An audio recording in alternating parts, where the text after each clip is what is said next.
what I think that I know is that you were gluten-free girl for many years. Mm-hmm. And mostly online blog recipes, which then transitioned into the cookbooks with Danny. Yep. And then you and Danny also did the flower business. And now both of those things are essentially shut down and you're doing other ventures now. And that's right. Your new book, Enough, just came out, which I loved. It was so good. I listened to it all the way on my drive up from LA. I love that. It was like perfect timing. It ended about 10 minutes before I got up to where I was going. So it was great. Oh my gosh, that is perfect timing. I love it. I mean, when I wrote it, I imagined that people would read it. I'd forgotten that audiobooks are a big deal and that people would be listening to it. That means actually more to me than reading the book. So it's been really wonderful. And I usually listen to music when I drive. Like, it's my thing. I listen to music. So I thought, I'll put this on. I'll give it a couple hours and then I'll come back to it another time. I couldn't stop listening. So that speaks to your story. I think it's so human. It's such a human story. Thank you. It's been an extraordinary experience listening to and reading the messages from people because, you know, when you're a kid and you have a really difficult childhood or however you want to call it, you feel alone in it. You feel like everybody else must be doing fine and have these perfect families and I'm the only one suffering this way.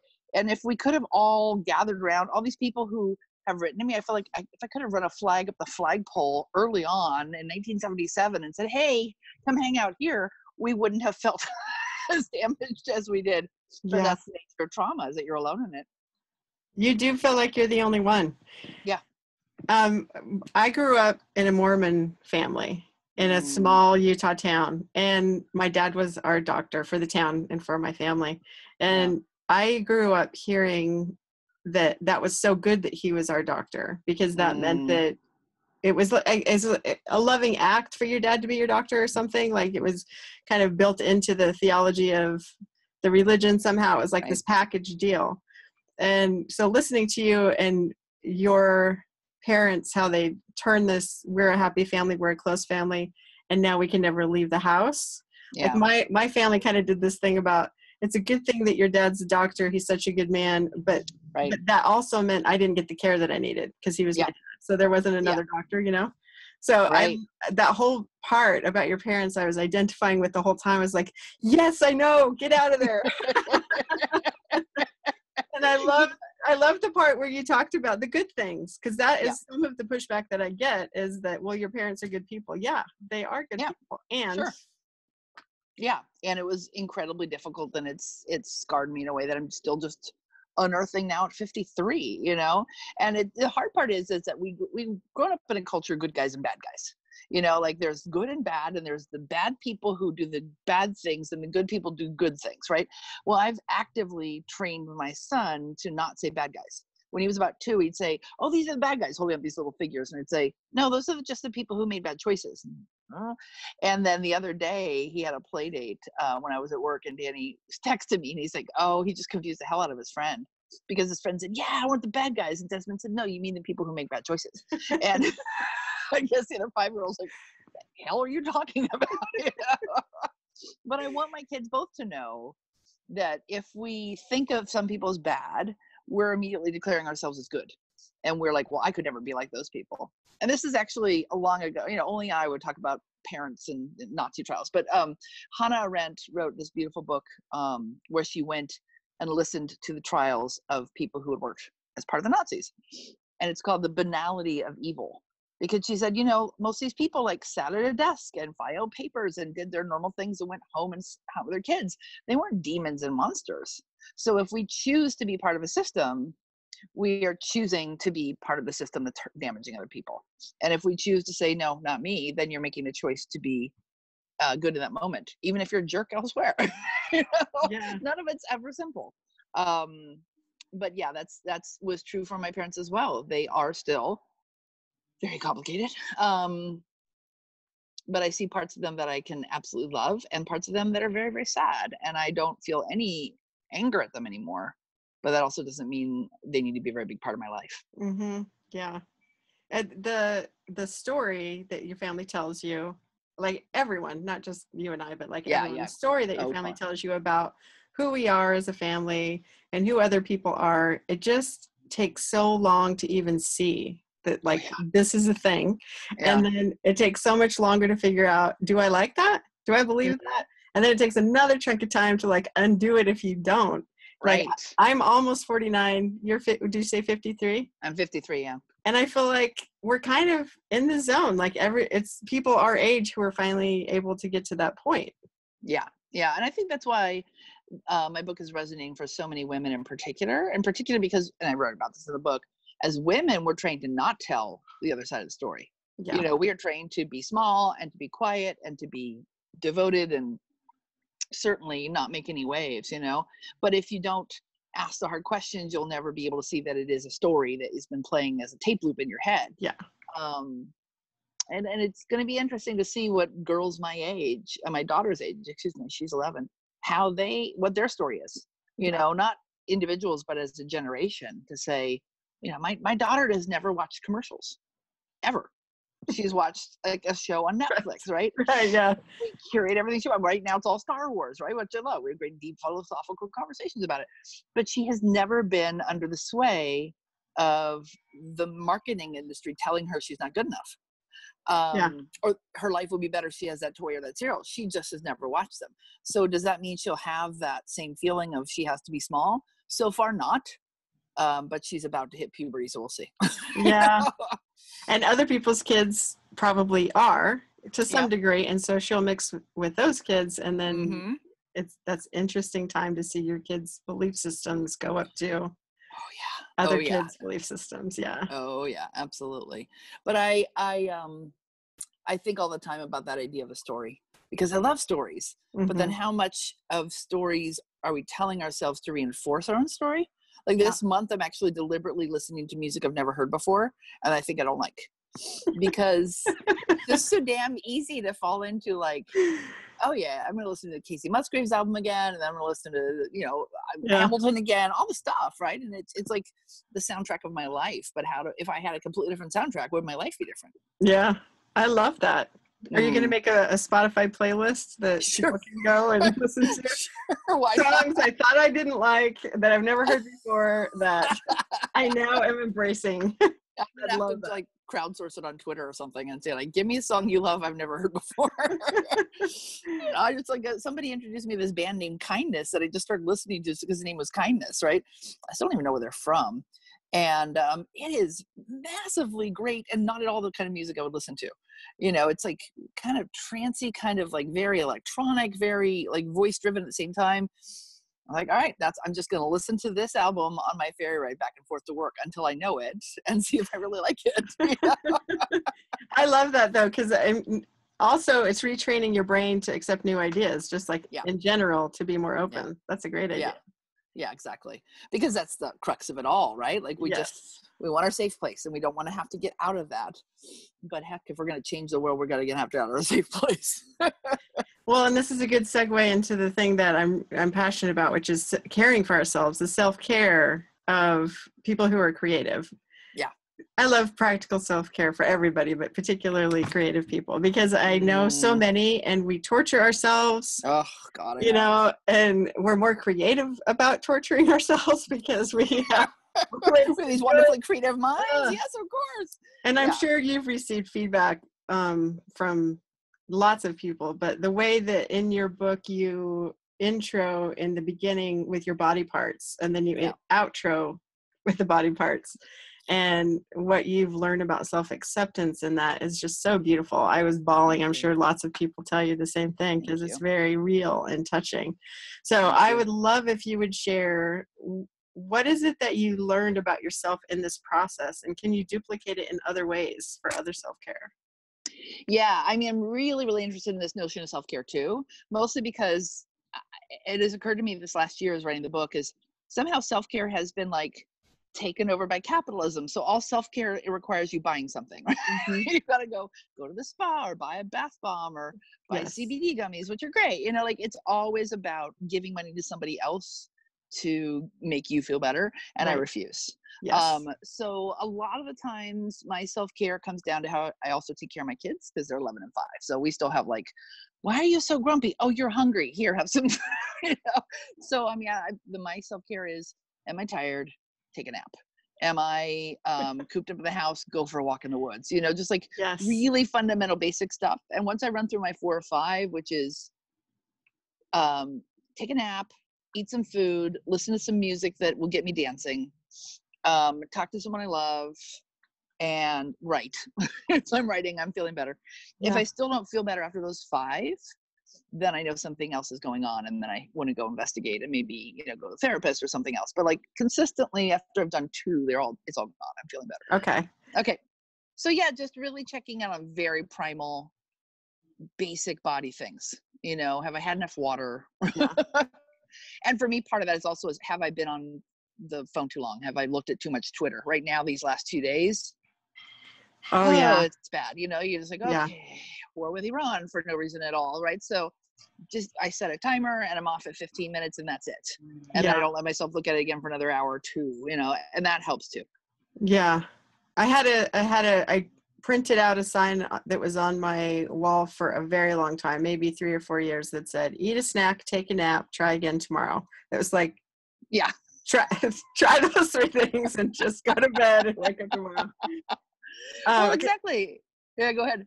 I think those physical needs affect our mood so much that if you can try those first, you might see a huge improvement in your mood. And for me, and I think anyone who experienced a traumatic childhood, you know, we were not allowed to look out for ourselves.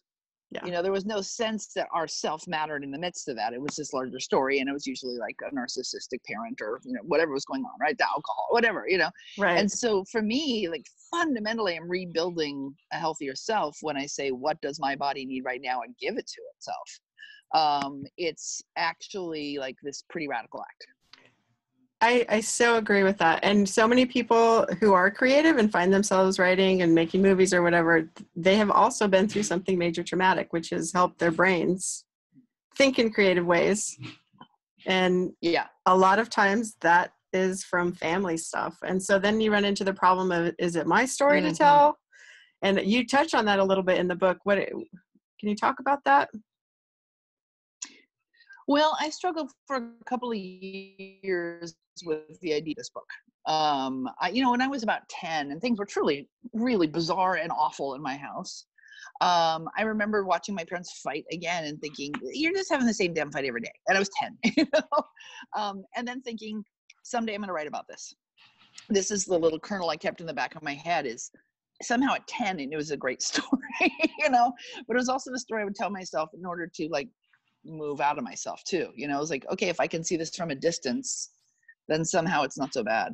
So knowing that I was going to write about this at some point, I always in my head thought, well, I'll write about it when my parents die. You know, they have to be gone for me to tell the story. And then right before I started, hi, Hen. Oh, I told you about the interview I'm doing? Oh, okay. When about I think it was after my daughter was born, I suddenly thought, why does it have to be when they die? Why? I don't owe them that. It is my story. It's not a secret that has to be kept anymore. And I always believe that the conversation, no matter how hard it is, can lead to change and at least opens up something. So I think I fiddled with the book proposal for a solid 2 years before I decided to just sell it and get out of it and start writing it. And then once I've done that, I've not looked back. Yeah. So can I ask an intimate question about your parents? So have they responded? Have they read the book? Are they angry? What's the fallout from that? Yes and no. My mom, to my surprise, wrote back. I actually sent them a PDF of the book about a month before it published, but I knew I was about to start publicizing it. And they deserved the civil act and the kind act of knowing before. The next morning, my mom sent me a long email saying that even though she disagreed with parts of the book, she realized that those were because I was a child and she was the adult. Like, I didn't see it the way she did because I couldn't. And she actually apologized for the first time in my life. Wow. Which meant the world to me and still does. She also said she thought it would help a lot of women. And I write about that in the book, that I think if she had had the mental health issues she does now, there would have been a huge community online for her to talk to. Mm-hmm. So she was actually fine with it. My dad, we'll see. It's going to take a long time. He's really angry. He claims he's never going to read the book. We did have one conversation where he started yelling at me a couple months later, where it was clear he has read the book. And he just at this point is pretending I don't exist. So we just did 3 days for Christmas at their house with my brother and his family. And he spent 3 days not talking to me and leaving the room every time I'd walk in. And it was really hard. Yeah. Really, really hard. But it made my way clear. You know, I don't need to enter into that right now. When he's ready to be civil, then I'll see him again. But I also know and have empathy for him that he spent 50 years not dealing with anything real in his life, ever. He in particular is either kind of filled with rage or very superficial. And that superficial cover barely contains the rage. And I'm certain that knowing that my book is out in the world makes him feel exposed and makes him feel like, you know, he's 75. Why does he have to deal with this stuff? And so that's his to deal with. I don't think it's a bad thing. I no longer think that the whole point is to not make waves and make sure everybody's happy. Yeah. I don't know if you've gone to CODA. I don't know if you know what CODA, Codependence Anonymous. Oh, yeah. So one of the things that they talk about is your feelings are your feelings, their feeling, like everyone's responsible for their own feelings. You cannot make someone else feel a thing. Nope. And it's really helpful to look at the creative process from that point of view. If I feel like the work that I'm putting out is honest and compassionate and empathetic and loving towards the people and the truth. Yeah. And it makes you angry, that's your feelings to deal with. And Totally. I mean, because the thing of it is, I worked really hard. There were lots of stories I didn't tell. I worked really hard to have a narrative arc that made sense, that it was not a tell-all book about my parents. It was a book about understanding myself and why it is that I'd spent so long feeling not good enough. And I had 3 very dear friends who are, you know, very good editors too, who are tough on me. They read it before I ever published it. And they're like, you were incredibly kind to your parents. You know, there was a lot there you could have said, and you weren't vindictive and you weren't angry at them, which was important to me. But I think when you have been living that way and in silence and in shame for a long time, having anyone talk about the thing you are ashamed of is really, really hard. Yeah. The secret keeping is a really big thing for kids with a trauma-based childhood. Absolutely. And it's the secret that kills us. It's no, I mean, like, I can't think of a single thing. Sure, don't murder anybody, my God. But like, even then you talk about it and there can be reconciliation and forgiveness, you know, but the idea that you are not allowed to talk about any of the hard stuff, it kills people. There's like a moment that's crystallized for me as a kid going to church and home life, terrible, fighting, terrible things are happening. We go to church and then we all pretend like we're all sitting in the pew. And my dad's arm around a sibling that's next to him and then touching my shoulder as a way of like, we're all telling the same story. It's so important. Yeah, when I came to realize is that middle section of the book, enough pretending, is really the key for me to everything. You know, I mean, it's everywhere. It's everywhere you look. And I'm just finishing up an essay for my newsletter about how hard it is to raise kids in a culture that is pretending all the time. You know, we pretend climate change is not happening. It obviously, you know, look at Australia, for God's sakes. So how do I reconcile what the official voice of the world is with their gut knowledge, you know? And one of the ways is to not pretend, is to say, look, these guys are more interested in power and money than they are in governing for kindness. Let's be kind. So I skipped around, but back to your body parts intro and outro. How long is the process? Like, I can't really tell reading the book, between you acknowledging these are some issues that I'd like to change and then getting to the point where you are so practical about them.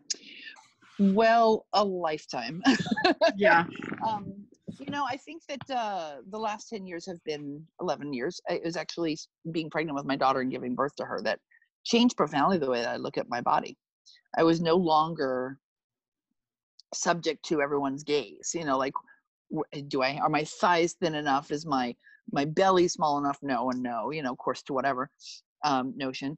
That all stuff mattered when I was single and when I not met my husband who loves me, but that still didn't cut it out. What cut it out was realizing that my body could give birth and I could make a human being. Like, how could it possibly matter what size my thighs are? Like, of who gives a fuck, right? And so it's just been more and more gradations of that since she was born. And in particular, I got to the point I'm like, why does anyone care about what their feet look like? For example, like, you have feet, you can walk. What else beyond that? And I think in particular too, having a daughter who's now 11 and who is beautiful and a ballet dancer and a musical theater performer, I want to make sure she never has any notions of her body not being good enough, because she's in a world where that could happen. And I want her to understand how lucky we are to have bodies. Yeah. So I knew that if I was still enacting my bullshit on my own body, she would pick that up. And I didn't want that to happen. I think we see that cycle repeated so often, where we tell our kid the thing that we want them to believe, but we still treat ourselves the way we've been programmed. And then our kid picks up the programming. Right. We're like, but no, I told you that you were perfect, exactly how you are. And the kid's like, but that's not what you've been telling you. No, you know. No, exactly. I feel very lucky. My daughter was born when I was 41. I turned 42 2 weeks after she was born. And we didn't use any IVF. Danny and I met each other I was 39. Let's get married. Okay, let's have a baby. And it happened. And now the longer I'm away from, like, how the hell did that happen? Yeah. But it allowed me to work out a lot of my own stuff before I met her. I am in love with the love story in your book. Thank you. Not just because it's sweet and you guys, but because your journey of understanding yourself and forgiving yourself and growing into yourself allows you to be a person in a relationship who allows the partner to be who they are and grow into themselves. And you have really good boundaries, and you're like, but this is who I am and this is what I need. Yeah. I think people live their entire lives and never figure that part out. Yeah, I agree. I can't remember if I wrote it in the book, but I'm writing it for my next book. There's a Tibetan Buddhist story about a tea boy. And the story is that the man who was going from India to Tibet, who is a Buddhist monk and who's going to teach and bring Buddhism to Tibet, he had heard that the Tibetans were very kind, placid, lovely people. And so he deliberately hired the most irritating tea boy to be in his caravan that he could find. He was always late. He didn't make tea. He spilled the tea. It was terrible, because he worried that there wouldn't be anybody to irritate him enough to be a teacher. And so I think of that often, and I give thanks to the people who are the tea boys in my life. And the biggest tea boys, if you're going to use that story, are my parents. I watched the way they hated each other. And yet they never said it. Unless in fights. I watched the way that they had the same fight over the same territory every day, and actually actively acted like it was new. And I watch how my mom will not allow my dad to have a self. He can't have a cell phone. He can't have a Facebook account. He can't have anything on his own. And they were my greatest teachers. I don't want to do that. I don't want to do that. I don't want to do that. And again, meeting Danny at 39 meant I got to act on that before he arrived. Yeah. You got to travel and learn other cultures. I did that when I was about 20. I lived in Germany. I think that had I not had that experience, I would be a completely different person. Do you agree? Absolutely. Absolutely. Even though the year that we spent in England was hard, we were still there, and I got to see, and England is like America, like one step removed, but even still, it was so different. I cherished the time that I was living in London on my own and went to a different European city every other weekend. I'd fly to Paris, I'd fly to Dublin, I'd fly to Prague, and I loved going places I didn't know the language at all. And that's still just Western Europe. So I want my kids to know as much of the world as they can. We travel, and Desmond's getting older now, so we're going to start traveling a lot more. I think that's actually how you make people who are more open-minded. It's just to see that their world is not the world. I remember the moment of realizing that the whole world didn't think of the United States the way that I had been taught, and just being like, whoa, it's like a whole new, it's really crazy. I know. Danny and I went to Italy on our honeymoon, and we were staying in this little agriturismo farm up in the hills of Umbria. And the only TV channel we could get was BBC, which is great, right? So we watched BBC News, and we would just look at each other like, they didn't mention America once. Like, what is happening? This little tribal thing we do here where we're like mentioning every tiny little and around the world. It's like, and it was also more like, good Lord, I heard something that's happening in Western Africa. I never hear that on the news. I never hear what's going on in Turkey. I never hear what's going on in Vietnam, Yeah. So that was, you've got to understand we're only one mighty and very loud place. Can we talk about failure for a minute? Speaking of the Yeah. United States, was interesting. Yeah, exactly. You and Danny start this flower business. You do a funding GoFundMe, Kickstarter, and do all of the promotion. You get all the people you fund, which so many people who try the new thing don't even get that far. Right. Done the dream. And then you find out it sucks, it doesn't work, and you fail spectacularly, right? Yeah. And publicly, which I mean, so many people want to fail if they're going to fail very privately and quietly because you don't want anybody to know. There's so much shame attached to it. And like I'm reading your book. I'm listening to you read your book, and I'm thinking, everybody knows. Like, everybody knows. Everybody knows. So, what was that like for you? And well, it was a nightmare. But in the end, one of my greatest teachers. And I have said this for years, but it wasn't until the flower company came along that I realized, you never ever be afraid of failure, because it does teach you if you're open to that. If you want to stay in the shame forever, you can do that too, but I'm not interested in that. We were broke. I mean, we just didn't know what we were doing, and I would never advise it to anybody. But I started Gluten Free Girl in 2005, and there were like 100 blogs. We didn't even know we were writing blogs. We were just writing these letters with photographs, Yeah. And it was when people started to find my site, it was about community. It was about people connecting with each other, with me. I could not believe the joy of making something when I wasn't a chef, or at that time a cookbook author, and putting it on the internet, and then hearing from 25 people that weekend they made it and it was delicious. I'm like, what kind of magic is this? Yeah. But then around 2010, 2012, the internet had changed completely, and it had become the place for brands and the place for content. What's content? It's a place for hashtags. It's a place for Instagram was starting, and everybody was pretending. There was a lot of preening going on. Yeah. And a lot of desperation, but nobody was admitting it. And so we had adopted Desmond, and it's a lot of money to adopt.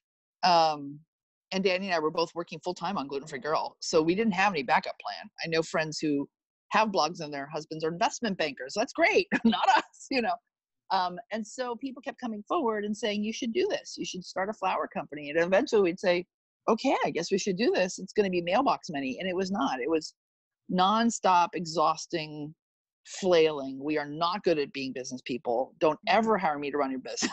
I'm writer, he's a chef.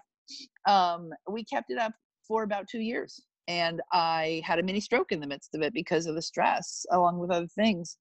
And then as I write in the book, 1 month, it was November through to almost December, none of the orders we sent out had actually been charged on the credit card. So we sent all of that flour and all of that shipping on our own. And didn't get much of it back. So at that point, the sign was so clear, like, what else can I do?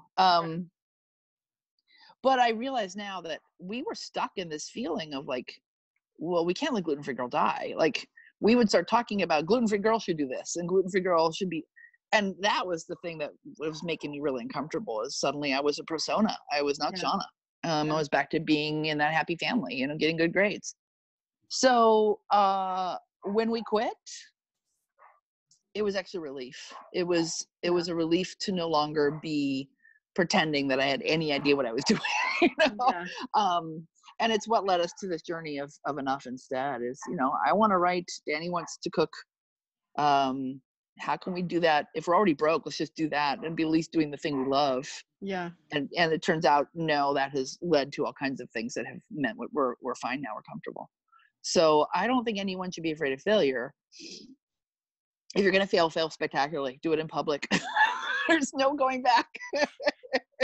I kind of love that. Reese Witherspoon has this little show on Netflix, I think. It's called Shine On. And she just talks to women who are creative and doing things. And interviews them. It's a great little show. She I'm gonna talks watch. to the creator of Spanx, and I cannot remember that woman's name, but that woman talks about conversations with her dad at night around the dinner table, and her dad would say, what is it that you failed at today? As an interesting topic, as a way to be proud. If I had grown up in a house like that, I can only imagine like that, cultivating the idea that you go out in the day and you look for things to try. And if you're not good at them, of course, how could you be? You're learning instead of we're supposed to be the best at everything and you should already know how to do everything. And do you think that that's a family culture or a United States American culture? Well, we certainly made the go ahead and make mistakes a family culture in our family, but I definitely think it's not typical. I think that there is an American culture. We've always believed in this American exceptionalism. Like, we are the greatest country on the earth. Prove it. I mean, like, use statistics and actual facts to prove it. I'm not sure it's true. And there has always been this complete myth that if you are just, strong and persistent enough and pull yourself up by your bootstraps, you could be a millionaire. Yeah, sure, that you can always find, again, the exception, but for the most part, people can't. And especially if they're living in any kind of real poverty. I read recently that it takes, if someone living in extreme poverty has nothing go wrong, no car repairs unexpectedly, no hospital bills they didn't plan for, it still takes 20 years to get out of extreme poverty. Wow. So like,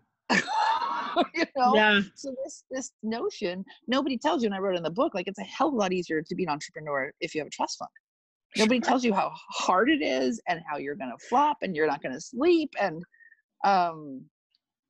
everyone assumes that it must be the best thing ever. I don't like living in a country where entrepreneurs are God, where you're supposed to read the 6 creative habits of CEOs, and nowhere does it mention that they have an entire staff doing everything else. Right. Yeah. So again, it's that pretending. But I tell my kids all the time, make mistakes. You're going to anyway. You might as well accept them. They're getting better at it, but they're both good at the things they love, and they want to be perfectionists, and I keep trying to pull them back. Yeah. We've only got about 4 minutes left in this Zoom room. So I would love to touch on, if you watching yourself, do you have advice about how to take care of yourself, how to choose the right ideas going for other people who are creative, who are trying to do new things? I would say, 1, cultivate bravery. It doesn't happen right away, but make that your goal, because it takes an enormous bravery to be creative. 2, listen to it when a creative urge happens. Go. Don't expect it to be perfect, and don't expect to think about the final product. Just make something. And 3, find a community. You can't do this alone. It's all about community for me. Yeah, if you have other people who are creative in any other way, you talk to them and you don't feel crazy. So find people who are sculptors or photographers or chefs or whatever it is. If you're a writer, don't just hang out with a bunch of writers, but find other people who are doing this wild, wonderful thing, and make sure that that will make you feel emboldened to continue doing it. Community is so important. I think we feel all alone, like we're the only ones who have these feelings. And no, we have to do it. I spent a long time being a perfectionist with my writing when I was, of course, in my teens and 20s, because that's what I was taught to be. And all of my writing at the time was wretched. It was so perfected, or trying to be. And now, like, creativity for me is like breathing. It just constantly comes up. It's the shower. Take a shower and all the ideas come out, and I'll write it down, and then I sit with it, and then I think, all right, it's still there. 2 months later, go, you have to be willing to hop on for the ride. Yeah. Do you still meditate every day? Yeah, absolutely. Yeah. It saves my brain. It's the most practical thing I do, because I can see in the morning how my brain is going, chattering monkey mind, and later at 4:00 in the afternoon, if it starts again, I think, there's that thing you're doing this morning. That's okay. There's like 100 other things that I would love to talk to you about. We'll have to do a part 2. Yeah, that'd be fine. I love talking with you. I'd love to do it again. Okay. Thank you so much, Shauna. Where can people find you online? Enough, the newsletter. So it's enough.substack.com. And then also on Instagram, Shauna M. Ahern. Great. Thank you. Thank you, Leah. Have a great rest of the day. Bye. You too. Bye.